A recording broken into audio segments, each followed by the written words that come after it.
Welcome to DWBIADDA channel. Please subscribe for latest training videos. Hi, welcome to DWBIADDA tutorials. In last video we have discussed how to do routing in the Angular project. Today we will discuss about the component details, what the component is. So you can see this is the home component which we have generated in the first tutorial. So in the first line we are importing two things. One is component, one is onInit. The component we are using it here. So is this @component JSON is having three things: selector, template URL, style URLs. So selector is basically a tag which will be rendered into the index.html, and within this tag whole page of home.component.html will be rendered. Template URL. Template URL means this is the path where the HTML file connected with home.component.ts exists. Style URL. Style URL is the CSS file exists connected with the home.component. So here means that in whichever folder this home.component.ts exists, the same folder has home.component.html and also home.component.css file. As you can see, they are here. If they are somewhere else, then we have to define here the relative path. After which onInit class has been implemented by the home component, and this home component got class exported to wherever this file is getting imported. The first function is constructor. This function will execute every time whenever this component initializes. ngOnInit. ngOnInit is a function which will be fired when a component is being initialized in its DOM state. So we have discussed about the various parts of a component. So now we will discuss about the life cycle of a Angular page. So when a page has been called,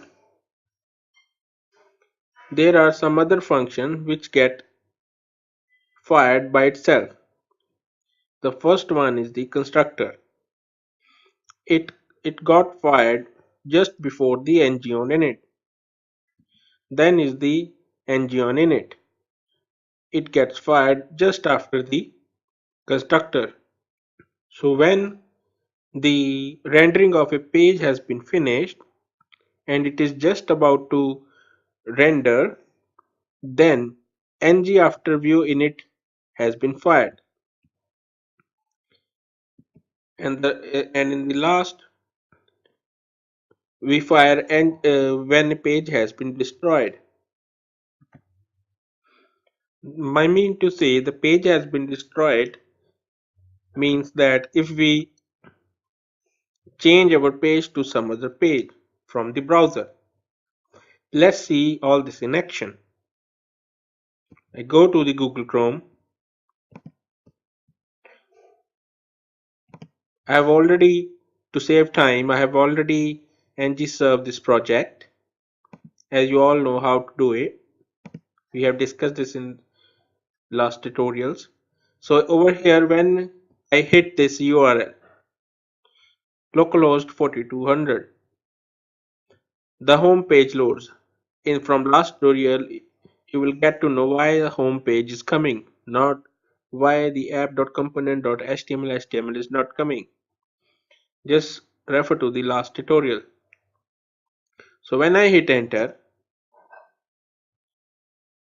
you see an alert box come which is saying constructor. If you see this, in constructor I have already written alert constructor.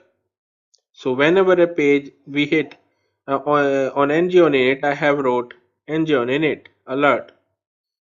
Ng after view init, I have wrote ng after view init alert. And in destroy, I have wrote ng on destroy. So when we hit the URL, we got constructor, then we got ng on init, and then we got ng view init, ng after view init. So after pressing OK, you can see that home works, means that the HTML written in the home page has been rendered. So let's try to change this to about. When I hit about, this is ng on destroy, which has been written in home component. At the back you can see the home works still exists. This means that we are still on home.component.ts and we are about to enter into the about.component.ts. At that time, ng on destroy has been called. Why these few functions are so important? That when you do a project, there are certain tasks which has to be performed before the page load or when the page load, and there are some tasks which should be performed which we have to perform when a page changes. We are right now discussing the part component definitions of Angular components. Template syntax, which I have already explained. Component types, which I have already explained. In all these things, we have one more very important thing, that is called menu. Say for example, you're going to start this project, you need a menu on the top here so that you can navigate between the pages. So I will tell you now how to set up a new menu. So what we need to do, in app.component.html, we need to add navigation menu HTML on top of the root outlet. The root outlet is the tag on which any component which has been called through router will be rendered. So say for example, if I write h1 tag here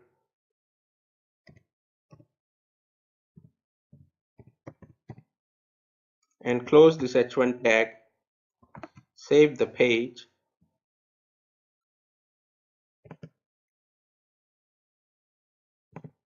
if you go here, you will see this h1 tag on top of the every component which has been called. If I change this to about,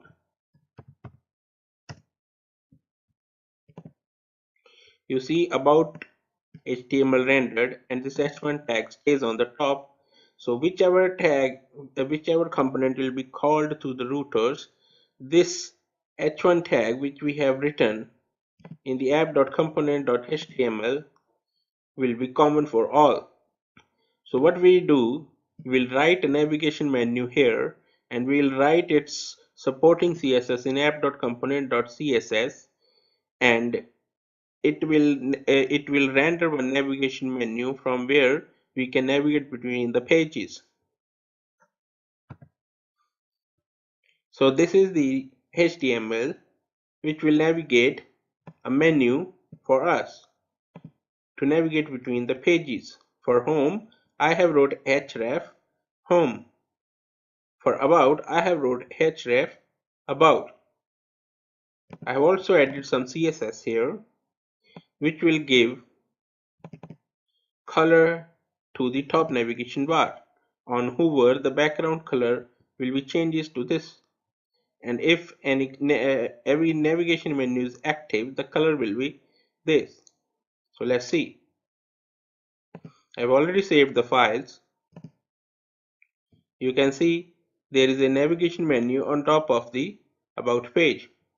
If I click on the home, the page changes, the navigation menu stays on the top. So if I click on the About, navigation menu still on the top, and on the same stream or the same way in app.component.html you can add header for the site and header for the footer for the site. So this is how you will add dynamic navigation menu to an Angular page or an Angular project. We will discuss next topics in the next tutorials. So thanks for your time. Stay tuned for the next tutorial. Thank you.